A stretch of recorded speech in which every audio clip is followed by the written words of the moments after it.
Nicolas Sarkozy était hier soir présent lors du rassemblement contre l'antisémitisme. Il a dit un certain nombre d'individus provoquent, insultent l'autorité de l'État. Ce n'est pas le temps des manifestations, même si je suis présent ce soir. Il dit c'est une question d'autorité de l'État. Alors, l'État doit répondre d'une manière différente. L'autorité de l'État. Bien sûr, comme si souvent Nicolas Sarkozy a raison et a trouvé les mots justes. Bien sûr que l'antisémitisme doit être condamné et combattu sans relâche. Bien sûr que nous devons éradiquer les groupuscules extrémistes qui le véhiculent. Il nous faut aussi pointer la racine, l'une des principales racines de ce mal, de ce poison aujourd'hui, qui est la montée de l'islamisme radical. Bien sûr que nous devons manifester. Mais manifester ne suffit plus. Et ce qu'a voulu dire avec beaucoup de justesse Nicolas Sarkozy, c'est que se pose en France aujourd'hui, sur la question de l'antisémitisme et sur tant d'autres sujets, hélas, on aura peut-être l'occasion d'y revenir, un problème d'autorité. Il faut que l'État s'empare et se drape à nouveau des vertus d'autorité avec une fermeté implacable. Mais concrètement, ça veut dire quoi? Mais très concrètement, vos confrères, par exemple, du Parisien, révélaient hier soir encore que celui qui a été identifié ces dernières heures comme l'un des auteurs de l'agression et du lynchage verbal à l'adresse d'Alain Finkielkraut, est toujours tranquille, que rien ne lui est arrivé. Nous avons des services de police et de gendarmerie et de renseignement remarquables. Il y a manifestement de la part de l'État et peut-être du gouvernement une forme de renoncement, une forme de laxisme, une forme de lâcheté. Et à tout cela, nous devons mettre fin. Nous serons du côté du président de la République pour établir l'ordre et éradiquer ce poison et ce fléau qu'est l'antisémitisme. Le président de la République sera ce soir au dîner du CRIF, Conseil représentatif des institutions juives de France. Il y fera un discours. Qu'est-ce qu'il doit annoncer pour vous? Certainement pas, comme j'ai cru le comprendre, des lois nouvelles. Notre pays est quand même étonnant parfois. À chaque fait divers, à chaque événement dramatique, nous produisons, et c'est le législateur que je suis qui le dit, des lois nouvelles. Il existe un arsenal législatif, judiciaire, policier, répressif en France. Il faut que tout cela soit porté, incarné par une volonté politique implacable. 14 samedis consécutifs, pendant lesquels quelques centaines de meneurs, de casseurs, de groupuscules, peuvent en toute impunité s'en prendre aux policiers, aux gendarmes, aux symboles de la République, à nos institutions. Certains ici ou là, mais on voit bien, et je le dis, je ne sais pas si c'est du cynisme de la part du gouvernement, je ne sais pas si c'est de l'incompétence de la part du gouvernement. Quoi qu'il en soit, il s'agit d'une impuissance, qu'elle soit active ou passive, et c'est extrêmement grave. Je lance donc ce matin un appel solennel au président de la République, avec beaucoup de gravité, pour qu'il rétablisse l'ordre. Parce que les Français sont en train de subir une double peine. Aux injustices subies sont en train de s'ajouter les désordres. Emmanuel Macron était le président des injustices. Il est en train de devenir le président des désordres. Les Français n'en peuvent plus. Qu'est-ce que doit dire Emmanuel Macron ce soir pour que vous disiez c'est bon, la réponse est à la hauteur? Mais qu'il donne, je le répète, que je vous ai répondu, il y a ceux qui diront comme lui. Il faut des lois nouvelles, donc on lance tout un débat législatif. Je ne le crois pas. Je crois, comme Nicolas Sarkozy, comme Laurent Wauquiez, comme Christian Jacob, comme tant d'autres, que l'arsenal législatif existe, qu'il donne des instructions extrêmement claires à son gouvernement et en particulier à son ministre de l'Intérieur pour faire appliquer les lois et rétablir l'ordre. Par exemple, ce qui n'est absolument pas de l'ordre législatif, mais ce qui pourrait être aussi une réponse, faire de l'antisémitisme une grande cause nationale, pourrait peut-être, pourquoi pas l'annoncer? Est-ce que ça irait dans le bon sens? Mais là encore, tout ce qui permet de l'ordre du symbole, de rappeler nos principes fondamentaux.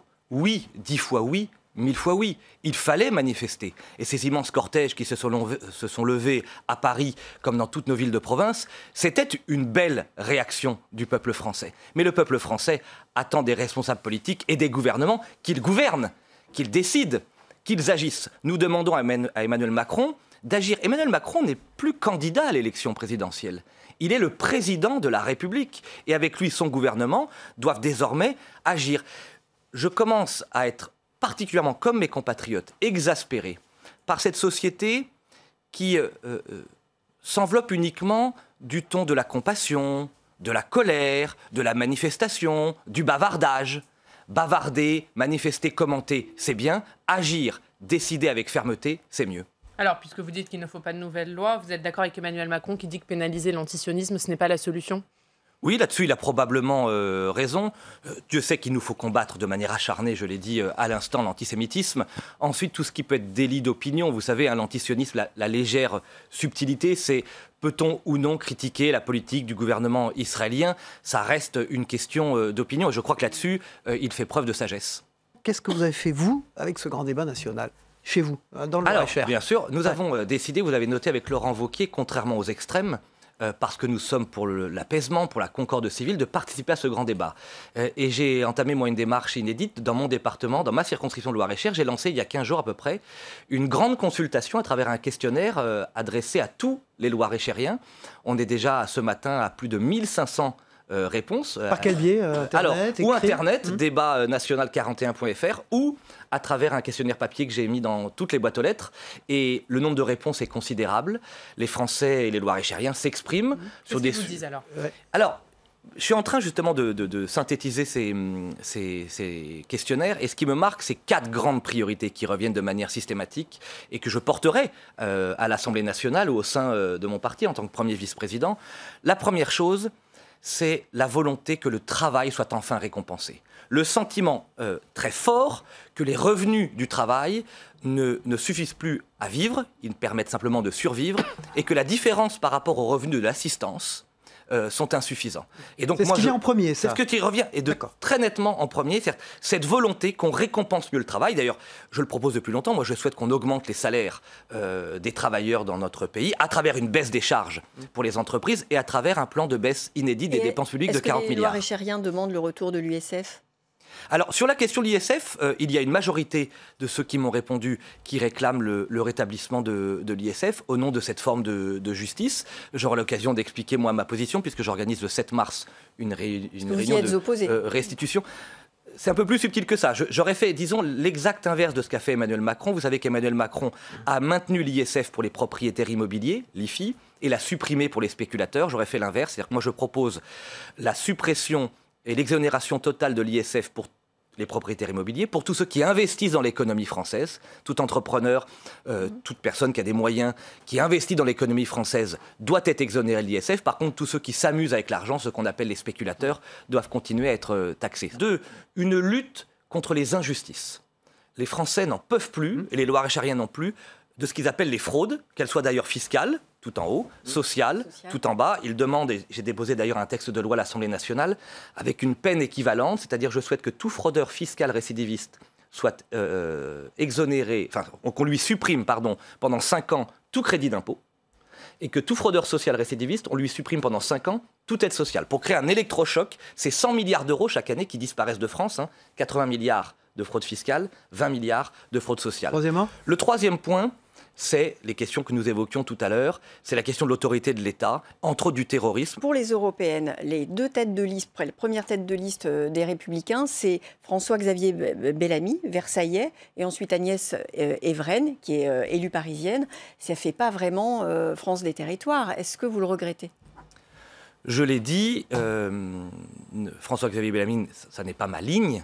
Mais je souhaite qu'on lui laisse sa chance et je soutiens ce trio qui est rassembleur. Vous auriez pu citer Arnaud Danjean, qui lui est élu de Bourgogne et qui représente cette France des territoires. Et vous savez que sur les 79 candidats d'une liste qui se présenteront au peuple français et qu'on connaîtra bientôt, évidemment que la représentation de la France des provinces, de la France du monde rural, des quartiers populaires, cette France à laquelle je suis très attaché, cette France-là sera bien représentée. Alors pour l'instant, dans les sondages, on voit que les Français ne vous entendent guère et vous plafonnez à 10%. Est-ce que ce serait un résultat honorable pour vous ? Non, il faut qu'on fasse plus. Évidemment que nous sommes des challengers dans cette élection. Il faut aussi être très prudent, très modeste et très humble.